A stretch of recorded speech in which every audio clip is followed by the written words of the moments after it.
Chapter number 2, factors that caused first world war, ये हमारा पूरा हो चुका था। ठीक है, लास्ट फैक्टर था हमारा philosophy about war. Now the first world war, first world war कब हुआ, कैसे स्टार्ट हुआ, कौन सी कंट्रीज के बीच में हुआ। ठीक है, in the first world war 24 nations supported the elite nations and 4 nations supported the Axis nations. Elite nations and Axis nations. Elite nations मतलब कि ऐसी कंट्रीज जो सारी एक साथ थी, ठीक है, और जिन्होंने फर्स्ट वर्ल्ड वॉर का स्टार्टिंग किया था, मतलब main reason for the first world war. ठीक है, ये जो 24 कंट्रीज थी ये सारी एक ग्रुप में थी, और बाकी की जो 4 कंट्रीज थी वो एक्सिस नेशंस मतलब कि उनके ओपोजिट में थी। एक्सिस नेशंस का मतलब क्या होता है, उनके ओपोजिट में थी, मतलब कि ऑब्वियसली कभी भी कोई वॉर होता है तो 2 ग्रुप्स होते हैं ओपोजिट में एक दूसरे के। ठीक है, तो यहाँ पे हम ऐसा समझेंगे कि एक ग्रुप में 24 नेशंस थे जो एलिट नेशंस है, ठीक है, दूसरे ग्रुप में 4 नेशंस है जो एक्सिस नेशंस। ठीक है, now initially Germany made noteworthy victories in Europe. Obviously Europe में कितनी सारी कंट्रीज है ना, इंग्लैंड, जर्मनी, स्पेन। तो सबसे पहले यूरोप में जो कंट्रीज के बीच में वो हो रहा था उसमें जर्मनी ने पहले नोटवर्दी विक्ट्री, मतलब कि पहले बहुत अच्छे से जीत हासिल की उन लोगों ने। ठीक है, फिर क्या हुआ, it roomed the French army, पूरी फ्रेंच आर्मी को ही उन लोगों ने क्या कर दिया, बर्बाद कर दिया। It fort many submarine Wars, destroyed the ships of the elite Nations. Elite Nations Germany अकेले ने, जर्मनी है जो एक्सिस नेशंस में थी, बाकी की जो 4 कंट्रीज है उस एक्सिस नेशंस में जर्मनी थी, और बाकी की जो 24 कंट्रीज है वो एलिट नेशंस में थी। वो हमने पहले ही सेंटेंस में देख लिया। जर्मनी ने सबसे पहले जो फ्रेंच आर्मी थी उसका पूरा खत्म कर दिया। फिर जर्मनी ने सबमरीन वॉर्स भी लड़े। सबमरीन वॉर्स, सबमरीन का सबको पता है, ठीक है, पानी के अंदर, मतलब सबमरीन वॉर्स भी हुए, और जर्मनी ने destroyed the ships of the elite Nations. 24 countries एक साथ थी, फिर भी उनके सबमरीन्स और शिप्स को जर्मनी अकेले ने क्या कर दिया, डिस्ट्रॉय कर दिया। उसकी आर्मी थी इतनी स्ट्रांग थी। ठीक है, जर्मनी अकेले ने 24 कंट्रीज का, सोचो 24 कंट्रीज एक साथ होगी तो ऑब्वियसली उसका आर्मी सपोर्ट भी बहुत बड़ा होगा। ठीक है, फिर भी उसके सबमरीन्स को, शिप्स को, सबको डिस्ट्रॉय करके जर्मनी अकेला विक्ट्री सबसे पहले उसको मिली। फिर धीरे धीरे जर्मनी भी डिस्ट्रॉय होता गया, बट वो स्टेप वाइज आगे आगे आया था। ठीक है ना, many soldiers and civilians died because of tanks and strong poisonous gases. ये ऑब्वियसली वॉर होता है तो हमें पता ही है कि सिर्फ गन्स से, या तो पहले के जो राजा महाराजा थे वो किससे करते थे, और तलवार से करते थे ऑब्वियसली। तो कुछ ज्यादा डिस्ट्रॉय नहीं होता था, जो लोग लड़ते थे उनकी भी मौत होती थी। फिर धीरे धीरे उसमें डेवलपमेंट आता गया। ठीक है, गन्स से भी बहुत सारे लोग मर सकते हैं। तो ऑब्वियसली अभी हमें पता है कि जैसे जैसे टेक्नोलॉजी आगे बढ़ रही है वैसे इक्विपमेंट्स भी ज्यादा से ज्यादा बढ़ रहे हैं। ठीक है, तो टैंक्स वगैरह, पॉइजनस गैसेस वगैरह छोड़े गए होंगे। ठीक है, सिर्फ आर्मी ही एक दूसरे के साथ नहीं लड़ती थी, जिस कंट्री से आप लड़ रहे हो उस कंट्री के सिटीज और विलेजेस को भी डिस्ट्रॉय किया जाता था। जब वॉर होता था तब उस कंट्री के सिटीज और विलेजेस को भी डिस्ट्रॉय किया जाता था, सिर्फ आर्मी के आमने सामने वॉर्स नहीं होते थे। ठीक है, तो ऐसे ही जर्मनी ने पहले क्या किया, बहुत सारे पॉइजनस गैसेस और टैंक्स छोड़े। टैंक्स मतलब कि छोटे छोटे बॉम्ब्स। ठीक है, न्यूक्लियर बॉम्ब जितना इतना बड़ा तो नहीं होगा, और हाल जितने हमें इलेक्ट्रॉनिक्स बॉम्ब मिलते हैं उतने बड़े भी तब इतना सारा डेवलपमेंट नहीं हुआ। ठीक है, बट हाँ थोड़ा एरिया तो वो कवर कर सकता है।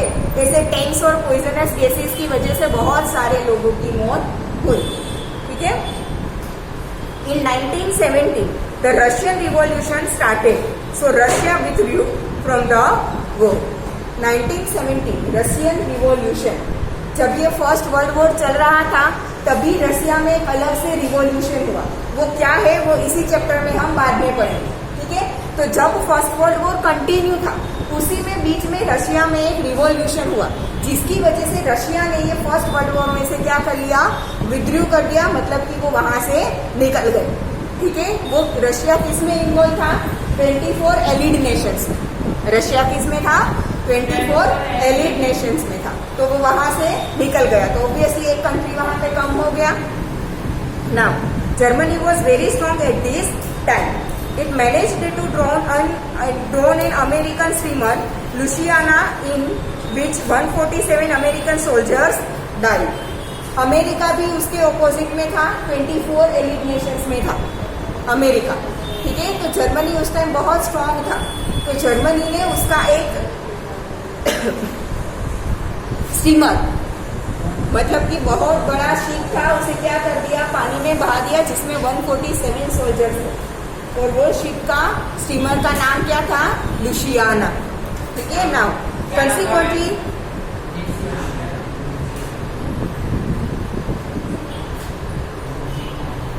Consequently, America joined the Allied nations for the war in April 1917.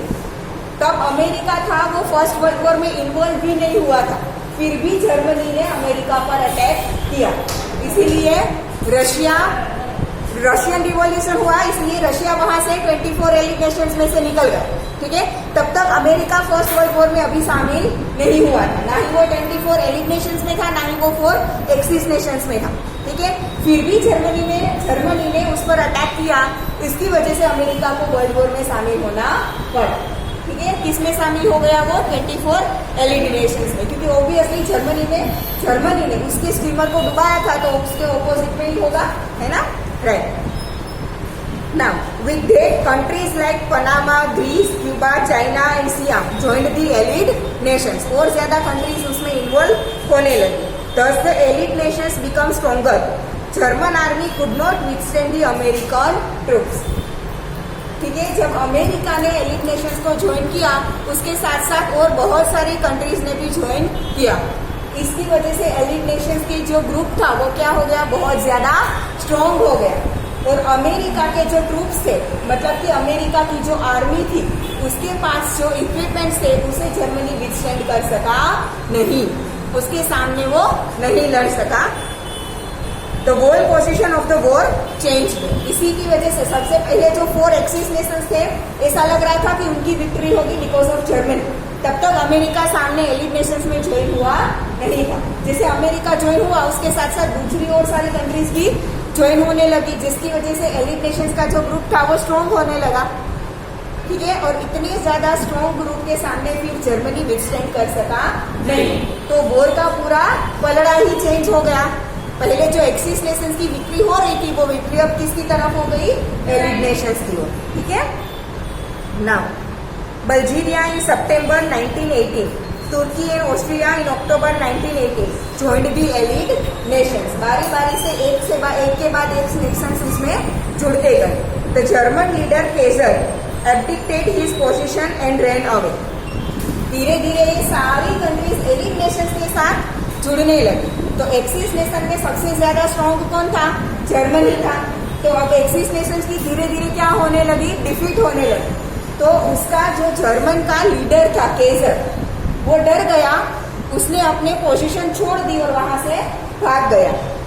Germany surrender to allied nations and signed a cease fire treaty and the war came to an end. Kaiser चला गया, अब German army को lead करने वाला कोई बचा नहीं था, जिसकी वजह से जर्मनी ने क्या कर दिया, सरेंडर कर दिया। सीज फायर ट्रीटी मतलब कि अब वॉर को खत्म करते हैं और एक क्या करते हैं, सुलह करते हैं, ठीक है। तो जर्मनी ने डिफीट सरेंडर कर दिया और एक दोनों नेशंस के बीच में, एलिड नेशंस और एक्सिस नेशंस के बीच में एक क्या हुआ, सुलह हुआ, जिसे बोलते हैं सीज फायर ट्रीटी, ठीक है। और इसी के साथ फर्स्ट वर्ल्ड वॉर एंड हुआ, ठीक है। Now effects of first world war, immediate effects. Obviously इतना बड़ा वॉर होगा तो उसकी कुछ बैड इफेक्ट्स तो होगी, ऑब्वियसली गुड इफेक्ट्स तो कोई भी नहीं हो, जो भी होगी वो सारी क्या होगी, बैड इफेक्ट्स होगी, ठीक है। इफेक्ट्स ऑफ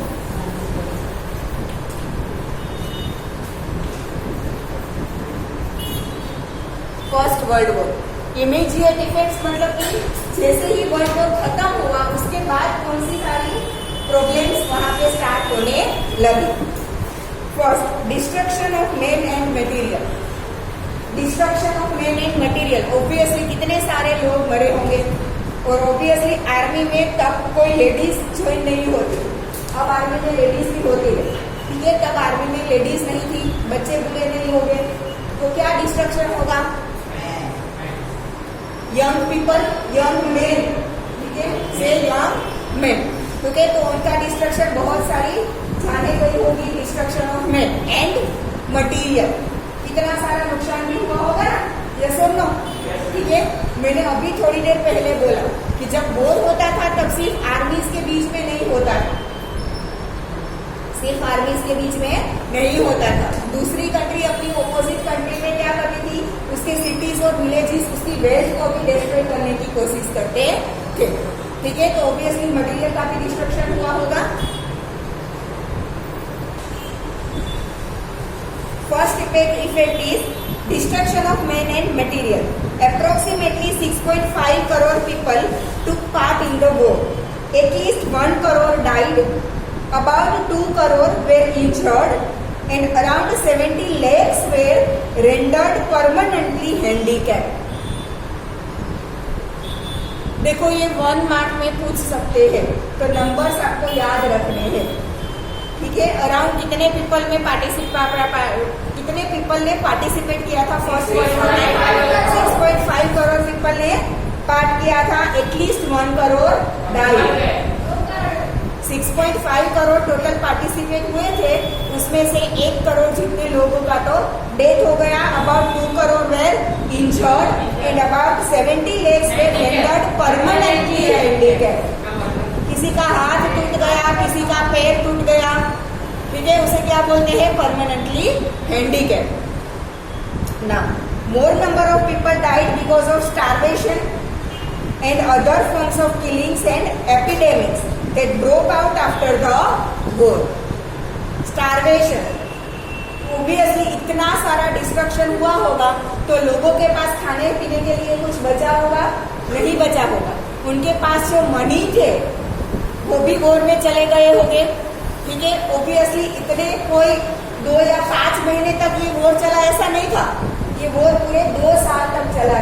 तो ऑब्वियसली इतना लंबा ये वॉर चला है तो उस टाइम पर कोई चीज मैन्युफैक्चरिंग वगैरह कंपनीज वगैरह तो बंद होगा, ठीक है। तो नई नई चीजें उन लोगों को मिली कहाँ से होगी? ऑब्वियसली सारा सब कुछ बंद होके पड़ा होगा, तो लोगों को अपना लाइफस्टाइल आगे कंटिन्यू करने के लिए उन लोगों के पास कुछ भी बचा नहीं था। तो बिकॉज ऑफ स्टारवेशन, ये वॉर में जितने लोगों का डेथ हुआ ना, सामने उतना ही डेथ स्टारवेशन की वजह से हुआ। लोगों के पास खाने पीने के लिए कुछ बचा ही नहीं था, ठीक है, भूखे मर गए वो लोग, ठीक है। स्टार्विंग मतलब भूखा, ठीक है, इतनी डेथ हुई। Other forms of killings and epidemics that broke out after the war. Obviously लोग अपने आजू बाजू में अपने नेबर्स को अच्छे से जानते हैं, ठीक है। तो अभी हमारी कंडीशन है बहुत अच्छी है, तो हम सबके साथ अच्छे से बिहेव करते हैं, ठीक है। शायद ऐसा कुछ हो कि पूरी कंट्री में कोई चीज आए कि किसी के पास खाने पीने के लिए कुछ बचे ही नहीं, तो ऑब्वियसली अपनी जान बचाने के लिए लोग क्या करेंगे? चोरियां करने लगेंगे, दूसरों को मारने लगेंगे, है ना। जीने के लिए क्या करेंगे? ऐसा सब कुछ करेंगे। तो ये अदर फॉर्म्स ऑफ किलिंग्स, ये भी सब कुछ होने लगा। एपिडेमिक्स, ऑब्वियसली इतने सारे लोग एक साथ वॉर में मरे होंगे तो उन सबकी बॉडीज को एक साथ डिस्ट्रॉय करना तो पॉसिबल हुआ नहीं होगा, ठीक है। इतनी सारी बॉडीज को एक साथ दफना दो या एक साथ जला दो, ऐसा पॉसिबल नहीं हुआ होगा। तो धीरे धीरे वो बॉडीज क्या होती होगी? डिकम्पोज होती होगी। उनकी वजह से क्या होगा? बीमारी फैलेगी, ठीक है। तो इसकी वजह से बीमारी फैलेगी, जो इन्फेक्शन, उसे हम क्या बोलेंगे? एपिडेमिक्स। हाल जो corona, one type of that, ठीक है। तो ये एपिडेमिक्स की वजह से भी बहुत सारे लोगों की जाने गई, ठीक है। सेकेंड पॉइंट, तो the total war expenditure was quite high. ठीक है, यहाँ पे जितना लिखा है ना उससे ज्यादा, बहुत ज्यादा नुकसान हुआ था, बट वो सब कुछ यहाँ पे डिस्क्राइब करना पॉसिबल नहीं। ठीक है, second effect is social change. Social change मतलब कि पहले कंट्रीज अपने खुद में ही रहते थे, कंट्रीज सब अपने खुद में ही रहते थे, तो सब कंट्रीज का अपना खुद का कल्चर था। कंट्रीज का क्या था? अपना खुद का कल्चर था। वॉर की वजह से सारी कंट्रीज एक दूसरे के साथ मिल गई, चाहे वो दुश्मनी हो या दोस्ती। ठीक है, तो एक दूसरे का कल्चर एक दूसरे के साथ मिक्स होने लगा। ठीक है, ऑब्वियसली हमारे इंडिया में तो कल्चर, इंग्लैंड का कल्चर पहले ही मिक्स हो गया था, जब से वो लोग हम पर सत्ता कर रहे थे तब से। ठीक है, तो इसकी वजह से इसे बोलते हैं सोशल चेंज। क्या बोलते हैं उसे? Social change. देखो, during the war, since majority of the men of all nations were on the war front, women shoulders the responsibility of the family and occupation. घर में जो भी मेन थे, मतलब कि जो घर में कमाता था, वो सारे लोग तो आर्मी में चले गए वॉर की वजह से, तो घर को संभालने की बारी किसकी आई? वुमन की। ठीक है, क्योंकि बच्चे लोग, बुरे लोग तो जा नहीं सकते, तो सारे घर की रेस्पॉन्सिबिलिटीज किस पर आ गई? विमेन पर। ठीक है, तो इन लोगों ने अपने शोल्डर्स पर, मतलब सारी रिस्पॉन्सिबिलिटी अपने ऊपर ले ली और वो घर के बाहर निकलने लगी घर को सपोर्ट करने के लिए। ठीक है, they stepped out of their homes and successfully took over the responsibility in the different professional fields. पहले ज्यादातर कंट्रीज में, जैसे हमारे कंट्री में भी था कि मेन है वो घर के बाहर काम करने जाते हैं, घर की जो सारी चीजें हैं वो प्रोवाइड करते हैं, और जो लेडीज होती है वो घर को अच्छे से संभालती है। पहले तो हमारे कंट्री में भी ऐसा ही था ना। ठीक है, तो बाकी की कंट्रीज में भी ऐसा ही था। हाँ, वेस्टर्न कंट्रीज में थोड़ा थोड़ा ऐसा होने लगा था कि लेडीज भी घर के बाहर निकलने लगी थी, पर इतना ज्यादा अब जो है इतना ज्यादा तब नहीं था। ठीक है, फर्स्ट वर्ल्ड वॉर की वजह से मेन सारे चले गए, तो ऑब्वियसली कोई ऑप्शन ही नहीं था, तो लेडीज को घर के बाहर निकलना पड़ा, अलग अलग प्रोफेशनल फील्ड्स में जाना पड़ा, और वो लोगों ने क्या किया? मेन की जगह पे काम करना शुरू कर दिया। ठीक है, और इससे क्या हुआ पता है? जितने अच्छे से मेन है प्रोफेशनल फील्ड्स को संभाल रहे थे, उससे भी कई गुना ज्यादा अच्छे से लेडीज उसे संभालने लगी। ठीक है, the self confidence of their being equivalent to men enhanced. फिर लेडीज में ये सब कुछ एनहांस होने लगा, बढ़ने लगा। सेल्फ कॉन्फिडेंस मतलब कि हम भी बाहर जाके कुछ कर सकते हैं, हम मेन पर डिपेंडेंट नहीं। ठीक है, ये सेल्फ कॉन्फिडेंस उनके अंदर आने लगा। Consequently the demand for women to exercise their franchise was raised. अभी मैंने बोला कि लेडीज है वो मेन से ज्यादा अच्छा काम कर रही थी, तो ऑब्वियसली अलग अलग कंपनीज थी, वो अपनी फ्रेंचाइज तो सबको पता है ना, हाँ, ब्रांचेस, अपनी फ्रेंचाइज को चलाने के लिए मेन की जगह पे विमेन को ज्यादा प्रिफर करने लगे। ठीक है, कि कोई मेन नहीं, हमारी ये फ्रेंचाइज को विमेन चलाएगी, मतलब कि हर एक फील्ड में विमेन है वो आगे निकलने लगी। During the war, the production of things of basic necessity had reduced. मैंने आगे के टॉपिक में बोला था बेसिक नेसेसिटी क्योंकि उसका प्रोडक्शन क्या होने लगा? रिड्यूस होने लगा, क्योंकि ऑब्वियसली सारी चीजें बंद होगी। वॉर के टाइम कौन जॉब पर जाएगा? जाएगा कोई? ठीक है, नहीं जाएगा ना। तो ऐसे सारे प्रोडक्शन थे वो रिड्यूस होने लगे थे। सो problems like scarcity, unemployment, starvation, strikes, lockouts etcetera raised their heads. इसकी वजह से क्या हुआ? स्टार्वेशन, अनएम्प्लॉयमेंट, सारी चीजें बंद होने लगी थी। लोग जॉब पर कहाँ पे जाएंगे? अनएम्प्लॉयमेंट होने लगा, पैसे घर में आते नहीं थे, खाने पीने की चीज लाएंगे कहाँ से? स्टार्वेशन होने लगा। ठीक है, तो ये सारी चीजें की जो नहीं होनी चाहिए थी, ठीक है, सोसाइटी के लिए जो बहुत बुरी बात है, वो सारी चीजें आने लगी और बढ़ने लगी। People suffered a lot and children's condition was pathetic. ठीक है, जिसकी वजह से बहुत कुछ लोगों ने सफर भी किया था। And children's condition were pathetic. क्यों पैथेटिक थी? घर पे जो मेन थे उनके बड़े भाई या तो फादर वगैरह थे, वो लोग आर्मी में जाके उन लोगों का डेथ हो गया, या तो घर वापस आए तो हैंडीकेप कंडीशन में वापस आए, ठीक है, जिसकी वजह से वो लोग काम नहीं कर सकते थे। लेडीज थी, घर का खर्चा निकालने के लिए, घर को सपोर्ट करने के लिए काम पे जाना पड़ता था। घर पे बच्चों का ख्याल कौन रखेगा? नहीं हो सकता ना, ठीक है, इसीलिए childrens condition were pathetic. Clear ना? Third effect was the treaty of Versailles. अभी फर्स्ट वर्ल्ड वॉर के बारे में हमने जो पढ़ा उसमें लास्ट सेंटेंस हमने पढ़ा था कि लास्ट में जो एक्सिस नेशंस थे उनका डिफीट हुआ और एक ट्रीटी हुई उन लोगों के बीच में। ट्रीटी मतलब सुलह,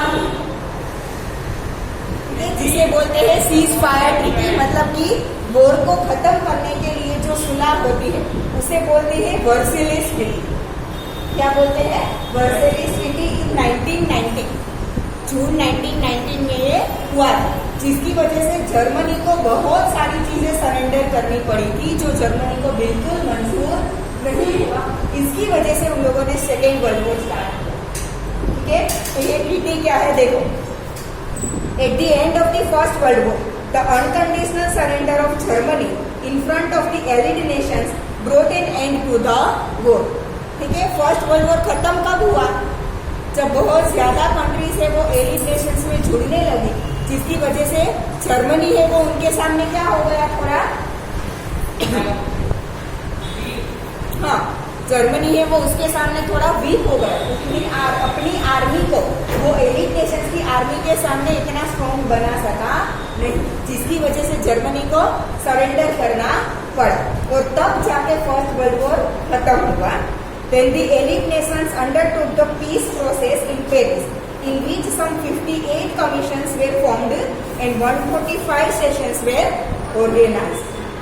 ठीक है, फर्स्ट वर्ल्ड वॉर खत्म होने के बाद जो एलिड नेशंस का पूरा ग्रुप था, ठीक है, उन लोगों ने क्या किया, पेरिस में पीस प्रोसेस स्टार्ट किया।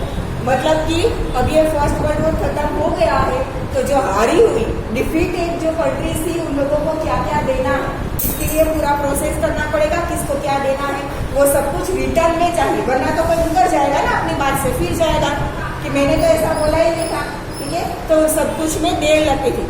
तब हमारे जो इतने सारे कंप्यूटर्स या तो टाइपराइटर्स नहीं थे जो टप टप टप टप टप टाइप कर दिया सब कुछ, ठीक है, तो वो सब कुछ बनाने के लिए क्या होता था, देर लगती, ठीक है।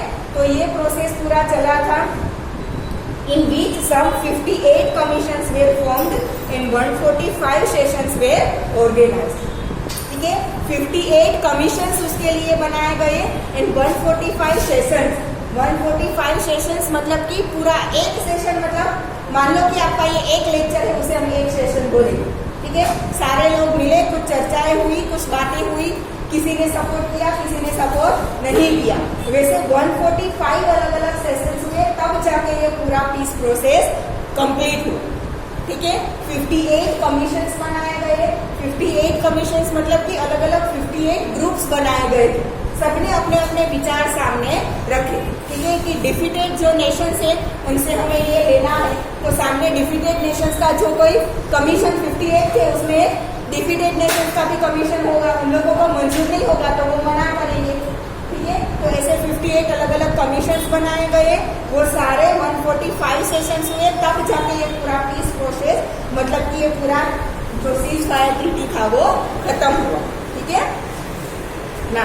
The agreement made with Germany during the Paris peace process was made in the mirror place at Versailles, ठीक है।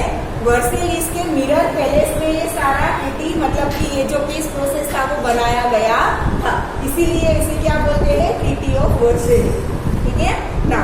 रीजियोनल arrangement, reduction in troops,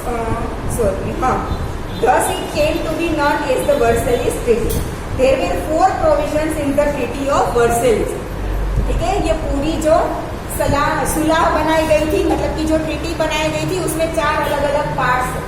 first part क्या था, रीजियोनल अरेंजमेंट। ऑब्वियसली एक कंट्री जब दूसरी कंट्री को डिफीट करता है तब वो कंट्री का पूरा रीजन उसका बन जाता है, यस और नो, ठीक है। जैसे कि पहले 2 अलग अलग स्टेट के राजा लड़ते थे, तो जो डिफीट होता है उसका किंगडम किसे मिल जाता है, दूसरे राजा को कि जो विन हुआ है उसे मिल जाता।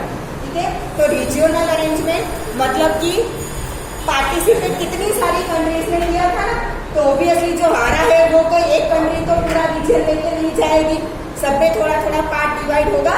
तो पहले डिपार्टमेंट में ये था रीजियोनल अरेंजमेंट। सेकेंड में था reduction in troops and डिसआर्मामेंट। Reduction in troops and डिसआर्मामेंट मतलब कि ट्रीटी में हारी हुई जो कंट्रीज थी उन्हें ऑर्डर दिए गए कि आपको आपकी आर्मी को भी कम करना है और आपके लिए आपके पास जो फाइट करने के लिए इक्विपमेंट्स है उसे भी आपको कम करना है। ऑब्वियसली जो विनिंग कंट्रीज थी वो क्यों देगी, उन्हें कुछ फर्क नहीं पड़ा। ठीक है, फर्क किससे पड़ा, जो डिफीटेड नेशंस थे उनको। ठीक है ना। थर्ड है the arrangement of destruction of gains eight the end of the war and war fight. जो हारी हुई कंट्रीज थी मतलब कि जो एक्सिस नेशंस थे उन्हें क्या करना पड़ा, वो का फाइन भरना पड़ा और उसके साथ साथ अपना कुछ वेल्थ भी देना पड़ा। वो तो जो डिसाइड हुआ होगा बेटा, मुझे वो नहीं पता कि ट्रीटी में क्या क्या अरेंजमेंट्स है।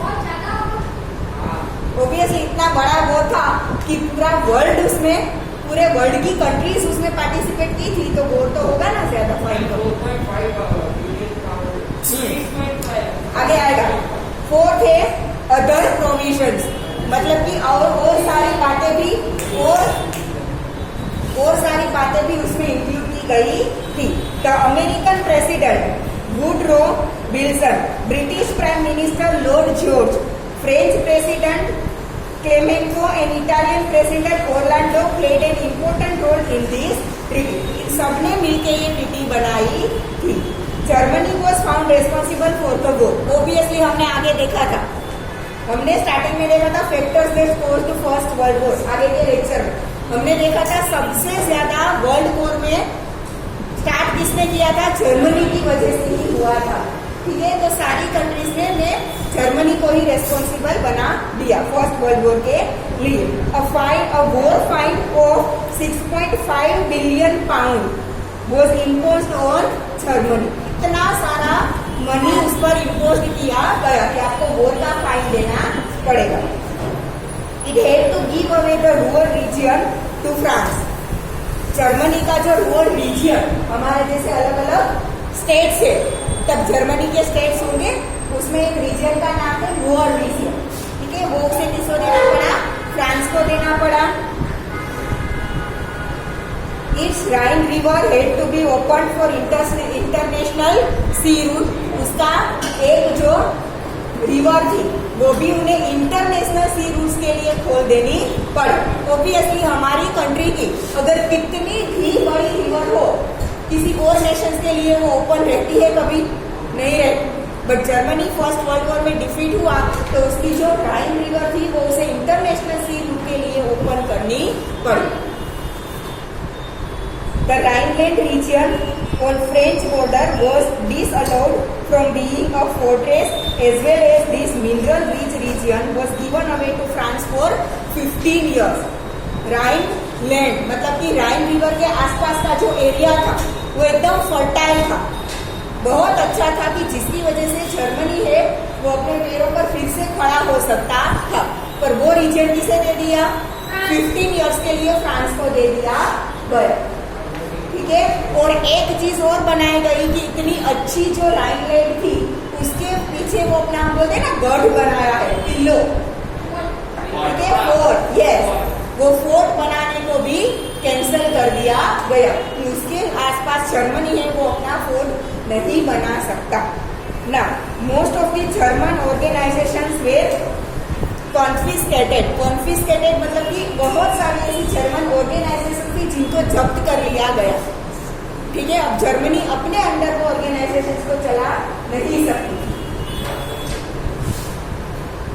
अलास्क and Lorraine were to be return to France. पहले जर्मनी ने ये फ्रांस से छीन लिए, फ्रांस को वो वापिस करने पड़े। Beside this Germany was to give to France and other allied nations a large quantity of coal and iron annually as the benefits of war। हर साल कोल का बहुत बड़ा अमाउंट एलिड नेशंस को उसे देना पड़ता था। Germany was made to sign these terms and conditions on gunpoint and forcibly, because of which there was bitterness and desperation amongst Germans. Germany को ये मंजूर नहीं था, बट गन पॉइंट पर मतलब कि फोर्सिबली उन लोगों को ये साइन करना पड़ा, जिसकी वजह से जर्मन थे वो क्या थे, डिसअपॉइंटेड थे. ऑब्वियसली उनके दिमाग में वो खुन्नस भरा होगा. ठीक है. Consequently the German economy failed miserably. ये सारी चीजों को उन लोगों को एलिट नेशंस को देना पड़ा, जिसकी वजह से इकोनॉमिकली जर्मनी है वो एकदम डाउन हो गया. गन पॉइंट पर रखा गया, मतलब कि ऐसे नहीं गन रख के कि भाई तू साइन कर, मतलब कि फोर्सिबल. अगर नहीं करोगे तो ऑब्वियसली हारे हुए थे, और अगर फिर से वॉर होगा तो क्या बचेगा. नहीं करना था, फिर भी फोर्सफुली करना पड़ा. ठीक है ना. Fourth effect is long term effect. ठीक है. ये जो हमने तीनों इफेक्ट देखी थी वो क्या थी, इमीडिएट इफेक्ट थी, मतलब कि जिसकी वजह से वॉर खत्म होने के बाद ही प्रॉब्लम शुरू हो गए थे. ये लॉन्ग टर्म इफेक्ट, मतलब कि वॉर के थोड़े टाइम बाद भी ये इफेक्ट दिख रही थी. There was a feeling of revenge in signing the treaty with the nations that were defeated in the war. Obviously, Axis nations में सिर्फ जर्मनी अकेला तो नहीं था. टोटल कितने नेशंस थे, 4 नेशंस थे. तो जर्मनी अकेले को तो ये सब कुछ देना नहीं पड़ा था, पर वो मेन था, इसलिए यहाँ पे उसका डिस्क्राइब किया गया है. ठीक है. तो जितनी हुई डिफीटेड कंट्रीज थी सबको वो ट्रीटी साइन करनी पड़ी, और अपने अपने कंट्रीज में से बहुत कुछ उन्हें देना पड़ा, जिसकी वजह से वो खुश नहीं थे. Peace would not be established with the treaty. ये ट्रीटी मतलब कि सुलह करने के बाद भी पीस एस्टैब्लिश नहीं हुआ. ठीक है. Now, socialist Russia was not given a place in the League of Nations.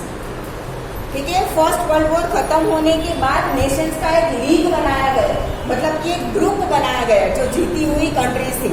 Obviously Russian revolution की वजह से रशिया फर्स्ट वर्ल्ड वॉर में से पीछे निकल गया था, उसने विड्रू कर लिया था. तो ऑब्वियसली फर्स्ट वर्ल्ड वॉर खत्म होने के बाद जो विनर कंट्रीज थी वो रशिया को अपने साथ रखेगी नहीं. तो ये जो जीती हुई कंट्रीज, मतलब कि जो विनर कंट्रीज थी, उन लोगों ने अपना एक लीग बनाया था, उसमें रशिया को इन्वॉल्व किया गया नहीं, जिसकी वजह से रशिया को अच्छा नहीं लगा. ठीक है. America did not join the league of Nations. हाँ, अमेरिका एलिट नेशंस में था, वो फर्स्ट वर्ल्ड वॉर जीत चुका था, फिर भी वो लीग ऑफ नेशंस में इंक्लूड नहीं हुआ. ठीक है. That's why it can be said that the reason for the Second World War was in the peace process of the First World War itself. ठीक है. जो एक्सिस कंट्रीज थी, axis Nations थे, उन लोगों को इतना सारा फाइन पे करना पड़ा, जिसकी वजह से वो लोग क्या थे, वैसे ही गुस्से में थे.